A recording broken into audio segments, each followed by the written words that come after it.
YouTube can be a very strange place. I never thought I would be filming a video for you sitting in the middle of my sewing room floor, getting ready to open up and show you inside of storage containers that I pulled out of my closet.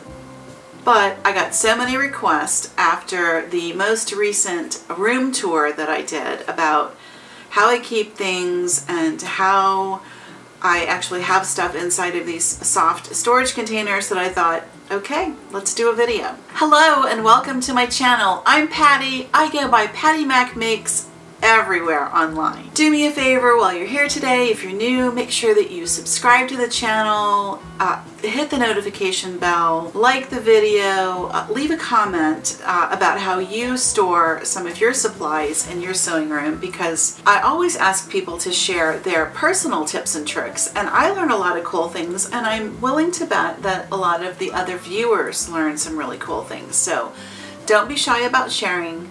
This is a friendly channel, and yeah, we want to hear from you. If you're into the socials, I'm on Instagram. I'm at Patty Mac Makes. I'll link all this stuff down below, so check that out at your leisure. Okay, let's jump into today's video. Recently, I filmed what I'm calling a sewing room tour. And I just kind of took you around the room. It's a small room, and I just kind of took you around and gave you the nickel tour and showed you where I put stuff and how I keep things and all of that. So I wound up getting a lot of questions from people on the soft storage containers that I have. And I got these on QVC. This is not sponsored. I bought these. I really like them. I love QVC. I do a lot of shopping with them. I'd like to do more, but yeah, QVC I think is great. And they had these cubes. If I can find them, I will link over to them below. I like them because they look nice, and when you have a small space and everything's crammed in a closet, you still want it to look kind of nice when you open the door. You know what I'm saying? So I wanted that. I wanted things that, let's say, maybe I sewed through all of this stuff and I don't need all of these containers anymore. I'm not sure that's ever going to happen. But if it did happen, all of the little boxes, the storage cubes, will all nest inside of each other, and I could just put them away somewhere else. One thing I like about these is that they have structure. So there's wire in here so they stand up. So there's wire in the corners, wire in the top, all of that. I also like that it has 2 points of entry. So I have a top that I can unzip and go inside, and then you can also in the front. And I like that it has clear vinyl so I can see what's in here. I find that very helpful.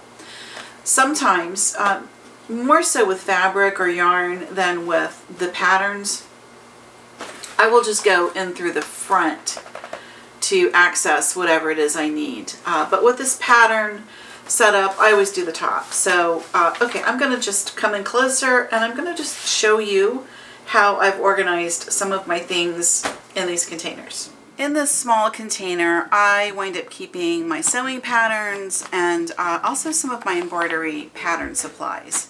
So let me just open the top and kind of show you what's in here. These are paper patterns. This is my impersonal pattern. This is for my, this is actually my face mask pattern.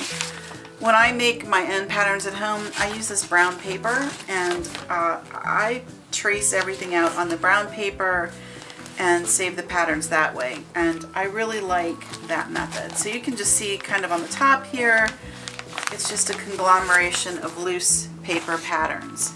Then we get into some of my books, and I've got this cute little embroidery book, and then inside it's kind of packed with embroidery supplies. These were a gift from a viewer. I still can't believe you sent me all this stuff, and I promised her I wouldn't say her name, so I'm not going to. But this is where I wound up putting a lot of these things. Isn't that gorgeous? I think I might have to make that one for Christmas, because that is just so darn pretty. There you go. There you can see it. Isn't it beautiful? Yeah, I might have to make that one for Christmas. It's so pretty. And at the rate that I work, I better get started. Anyway, on this side, it's all embroidery kits, and I've just kind of stacked them up here on the side. And they're nice because they come in these little boxes, so they're like really easy to stack and keep. On this side, I have all of my paper sewing patterns. And I'll show you, like, this is one that I've made a few times. And I do like making my own pajama pants. I just got really cute fabric, and I'm going to make new flannel pajama pants for the winter. And I'm going to attempt a top. I've never sewn a top and had to do sleeves and all of that, or sewn a knit for that matter. So we're going to see how that goes. But this is how I keep my patterns. So they are so hard to get back into the original envelope. So what I have started to do is, after I've sewn them, I fold them as neatly as I can, and I put them in a Ziploc bag, and I just keep everything together. That way it's easy for me to get them in and out. I'm not going to tear anything removing it from the packaging, and I can see what I have. So that's what I do with a lot of my sewing patterns. I'll just show you some of what I've got in here. This is a new one. I haven't tried these yet, but I just thought this was really, really cute. It was on sale, so I picked it up. I've never sewn like a vinyl or anything like that, or applique, so yeah, I thought, why not? Let's try it out. I thought it was really, really cute. I like all of them, actually. So they've got a cat, a fox, an owl, and a dog. So yeah, I definitely want to give that a try. Yeah, more bags. I have not tried any of these yet, and I bought fabric to make at least a couple of these, so maybe we'll make them on the channel. You can still get all of these patterns in the store, so yeah, maybe we'll try doing a sew along with the bag pattern. Also in here, this was my very first sewing book, so I got this when I was a girl in school, and yeah, it's pretty old. Let's see if it has a date. This is really old. Let's see. Okay. So it says it's copyright 1958. Okay, I'm not quite that old. This was a little before my time, but I would say this book is something I got in the 1970s.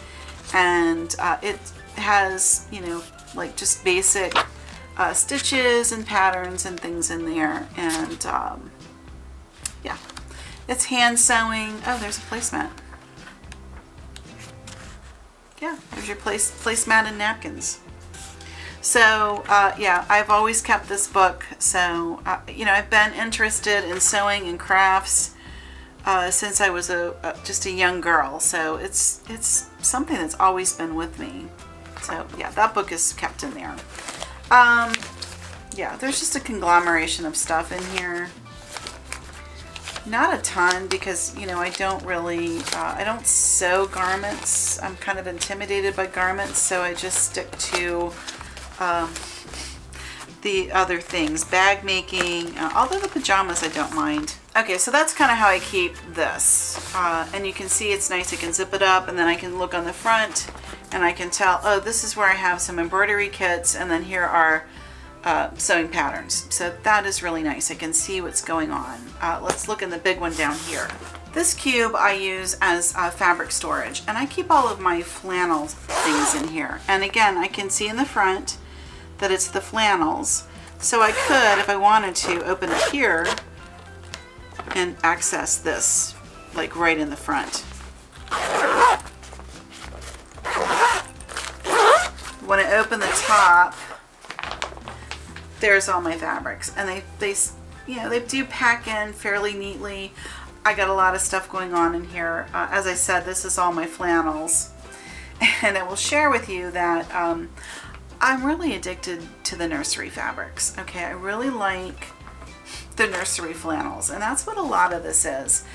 And I had a viewer, I mentioned this in a recent story, and I had a viewer that commented that she really liked that I bought nursery fabrics for myself.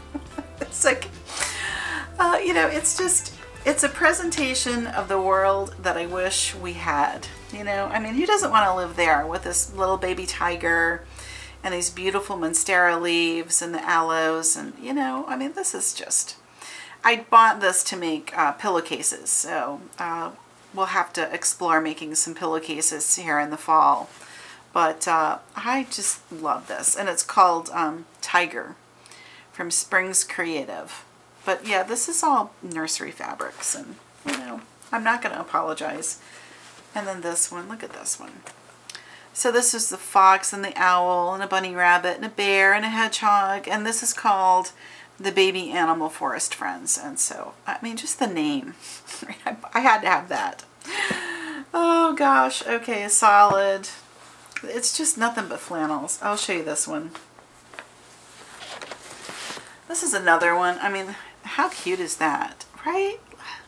If you have not explored the baby or the nursery flannels in Joann, I highly recommend it because, I mean, look how happy this guy is. You know, I think we all need a little more of this. And look at this little smiling bear. Isn't he sweet?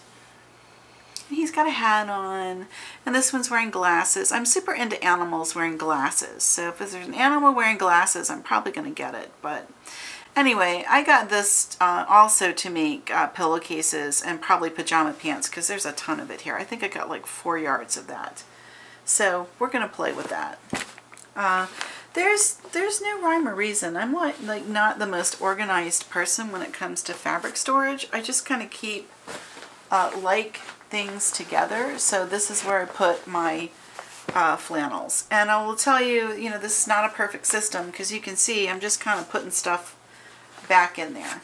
So it's not like super orderly where you're going to be able to find everything right away. You're going to have to sit there and dig to find stuff and be reminded about what's in there and what you have. You know, that doesn't bother me because I enjoy revisiting my fabrics. And they're all fitting in very nice. This one is a vintage. So this was a vintage, and that's probably pet hair from a pet that's been long gone, which is kind of cool. But anyway, yeah, this is a vintage. This probably came from Piece Goods back in the 80s or 90s. And I found it recently, and I just thought it was so beautiful. I don't know if I have the heart to cut into it to make something, but we'll see. It's gorgeous. Honestly, they do not make fabric like this anymore. So, and it's absolutely covered in fur. So there's that. Okay, so what I would wind up doing then is when I've gone through, I've picked out what I want to work with, then I just zip my top, and everything is going to be dust free. And I'll show you also, so it also has windows on the side, so I can see like down in here, and then I'm like, oh yeah, the little dogs and the fox, and then this little floral, and I do have some faux fur in there, so that tells me there's other stuff in there. And then this side does not have it, so it's just on the one side. But anyway, I do like this. So that's the storage cubes. I know people were curious about them, so that's kind of how I keep them.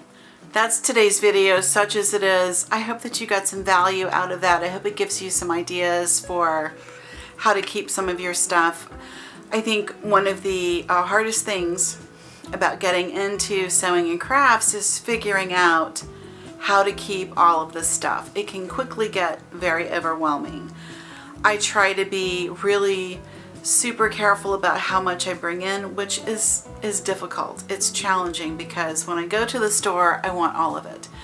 But I'm learning to not do that and to sew with what I have. And I have a lot of stuff here, and I would really like to take the winter and kind of sew with what I already have on hand. So maybe that's a challenge that we can do, where we'll have Stash Buster challenge, where we have to use stuff that we already have. That might be fun. Maybe we'll do that for the new year, because Christmas sewing is coming up, and I'm gonna need some Christmas fabric. I don't really have any Christmas fabric. So, but I was in Joann and they had beautiful new Christmas fabrics. So what I need to do is to plan exactly what I'll be sewing for the holidays, and get sort of my head wrapped around that and figure out exactly what I need. So I only buy exactly what I need, and I don't go to the store and just go bananas, because that's not a good plan. Okay, that's what I have. Thank you so much for watching. I hope that helps you. I hope you like these storage cubes, and maybe there's something that you can use that would be helpful in organizing your space. And I guess that's it for today. So have a great rest of your day, and I'll see you in the next video.